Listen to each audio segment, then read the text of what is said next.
Hello, my name is Matthias Cavodi. I'd like to welcome you guys to my channel. Today we're going to talk about another one of my favorite bands. We're going to talk about Incubus. This band in particular it's a total package. They have a great catalog of songs. Their albums are really solid. They're gifted musicians. They have their own sound and style. That carries a lot of merit. Like, you can hear a song of theirs and immediately you know who they are. Also in their live shows, since they're such gifted musicians, their live shows, they always keep the track list really interesting. Maybe reworking songs, trying songs in different angles and stuff like that. And sadly, I never got to see these guys live. At least I live really far off in Argentina, in the middle of nowhere, so bands don't tend to come here. So, without further ado, let's get into this ranking. At number 10, I put Fungus Among Us. Here we have a band like in the formative stage. They're really young. It came out in 1995. And you can hear their influences are very apparent, like Red Hot Chili Peppers, Faith No More, Primus. They're learning their craft. Mike's guitar playing, like, he's a fantastic guitar player, but his style that he's going to be well known for, you're going to see that a little bit further down the line. Dirk Lance, as a bass player, he's fantastic at slapping. He's pretty formidable. Jose's drumming is on spot. Brandon Boyd still has to learn how to sing. He sings very well, but he's sort of going for his style is very reminiscent of Mike Patton's from Faith No More and Mr. Bungles and all those bands. So he's still finding his voice. So this particular album, it's a lot of fun, especially when you're really getting into this band and you come across this one, so you can hear them in their formative years and you can see where they started off. But like, as songwriters, they still have a long ways to go. So we're gonna leave number 10 behind. We're gonna go to number 9, If Not Now, When. This album, at least, they took forever from the previous album to this one till If Not Now, When came out. And so I was really eager to hear what Incubus was going to come out. And when I heard it for the first time, I thought, oh my God, they went full on adult contemporary. They're gunning for the 40-year-olds and 50-year-olds radio stations. And boy, this album is just uninspired. It lacks energy. The mix also, it doesn't sound like a rock album. I'm not saying that bands can do mellow albums. There's a lot of really mellow albums from heavy bands that really work, and I think they're fantastic. But this one, the songs are just not there. They're pretty bland. There's only 2 tracks on this album that feel like true Incube songs. I think that one's called In the Company of Wolves or something like that, and Switchblade. Those 2 songs are really awesome. The rest, and maybe original. The rest is, oh my God, it's just boring as hell. I binge on Incube stuff. I tend to just skip this one. So after this, we have at number 8, I put the album called 8. And with this album, it's much better than If Not Now, When. And one other thing, like, a bad Incubus album runs circles around a lot of other bands' best albums in general. But it's just a little bit frustrating because one expects much more from these guys. So number 8 is half the album's fantastic. It's what I was expecting. And I remember they put out a single called Trust Fall or something like that in between these 2 albums that really got me pumped. I really liked that one. And so half of this album, solid as hell, especially the final part, leaves you really wanting more. It's like, oh my God, I want more. And it just ends pretty abruptly. It's short. And the rest of the album, like, some of the songs are very meh. Again, they're not bad, but they're just okay. And there's 2 interval songs, or brief segments between tracks that I feel like they're total waste of time.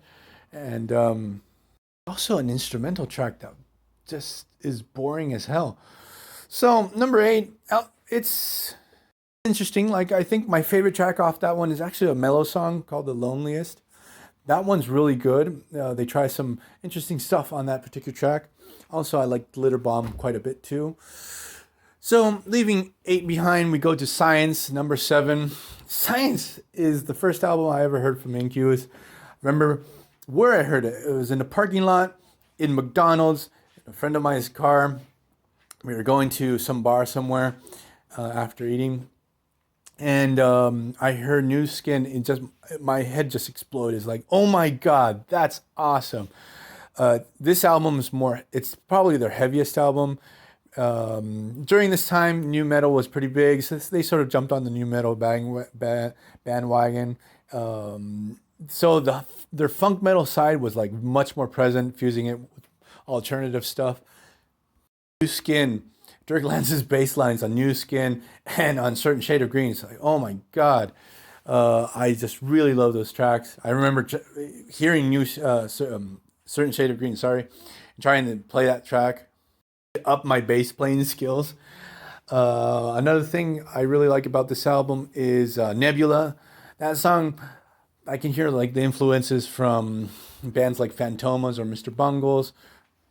Summer Romance, which is like a more mellow, funky track that has a saxophone solo that's really kick-ass. During this time, the band had a DJ called DJ Life. His DJ stuff, like this, the samples he used and scratching stuff, like it's okay. I like Kilmore much more compared to this guy. I go back to this album quite a bit. Like at least once every 2 or 3 months, I binge on this particular album. So we're gonna leave science behind. We're gonna go to number 6. I actually put a live album called HQ Live. That actually these were a bunch of live sessions that they recorded right around the time, if not now, when. Where some of the tracks from that album that I mentioned previously that I didn't like too much sound better and work better in a live setting. They're a little bit more energetic. I understand what they were going for on those tracks. And Incubus in general, like this is a really long live album. They actually recorded like quite over a couple of days, and I'm not sure if they played the complete catalog during those sessions, but the HQ Live has a ton of tracks.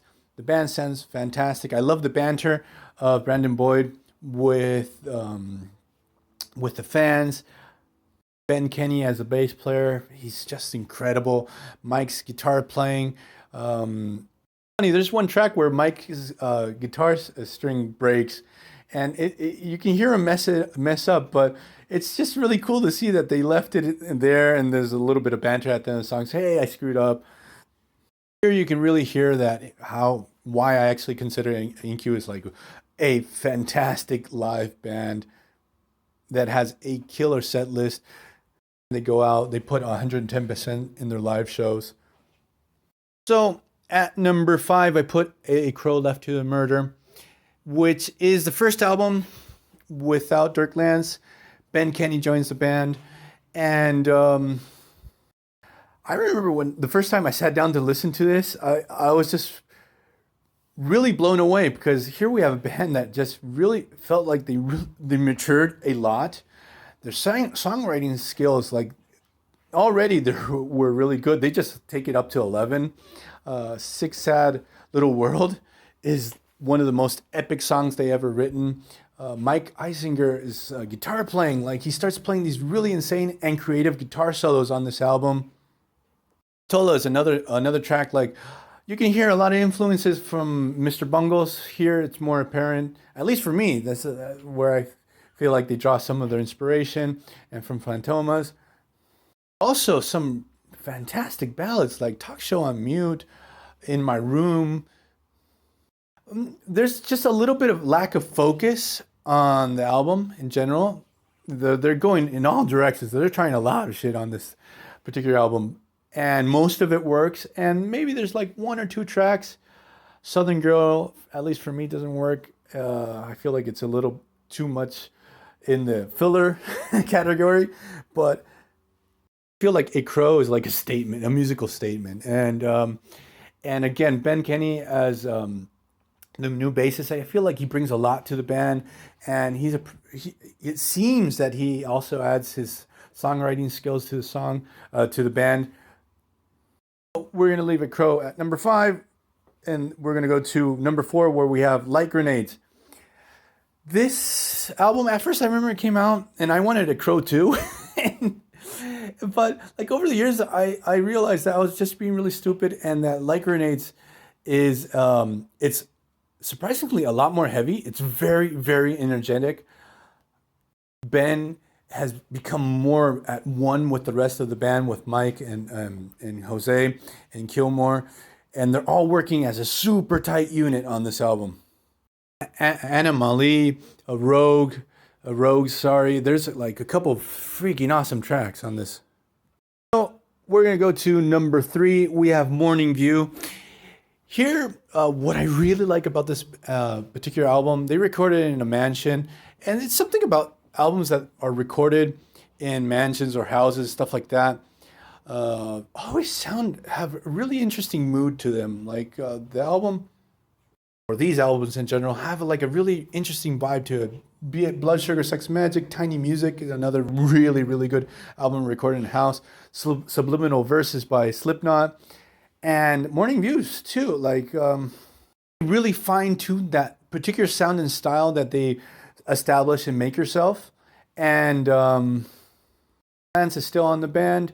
Mike really also really works and does a better job with his guitar pedals and what he was doing with those, with the effects, and making those effects work even better on songs. Like he already sort of mastered that on Make Yourself, but here he really, really does it with much more precision. The track list to this album is just phenomenal from front to back. Like Grenades, like there's no fillers. Every single song on Like Grenades are pure gold. And I remember getting Morning View and popping it into my my Discman during that time. I got this album and Toxicity both at the same time. I would just rotate between those two albums for at least for 2 months. They were the only two albums I would listen to. So let's go to number 2, where I actually put a couple of Incubus albums. Incubus live in Japan, Malaysia, and I think it's Sweden. And again, we're going to live albums, but this particular tour came out, started after A Crow Left to a Murder.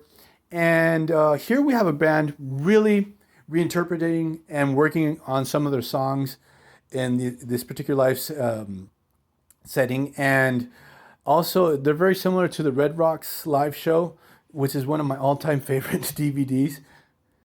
Way back before YouTube, you had to buy DVDs to watch your favorite concerts. And this was one of my all-time favorite DVDs, watching this show. And it just really shows off. There's like one song, Vitamin, where they do a break, and Ben and Jose have a drum duel. It's just fantastic. Mike, you can hear him play his the fantastic solos and creative shit he was doing on A Crow, execute that stuff live. Really showing off how Mike is a very, very underrated guitar player, at least between people, because I know a lot of musicians, like no one mentions Mike as like his alpha level guitar player, but for me, he's up there with the greats. These 3 live albums, they're pretty interchangeable. They all pretty the same. The sound is not the best on these, but they're a real joy. I have a blast listening to these. And at number 1, obviously I put Make Yourself. This album, we have a band. It's like the Blood Sugar Sex Magic, the Black Album. It's just lightning in a jar. Here the band establishes their sound, their style, what they're going for. And Mike, as I mentioned before, he started using specific guitar effects, doing these like swells of ambient sound and stuff like that. And he really does some really interesting stuff. In this album, I put it first because it's one of the first albums that got me to pick up a guitar and start playing. I wanted to learn how to play these songs, be it Drive, Stellar, Warmth. Warmth is just this beautiful song. Not only as a bass player, I was intrigued in learning how to play these songs, it got me to play the guitar. After that, I started learning more and more stuff. I never played the songs really super well on guitar, but they're really fun and interesting to play. This is actually, if you're not familiar with Incubus, this is actually the best jumping on point, at least for me.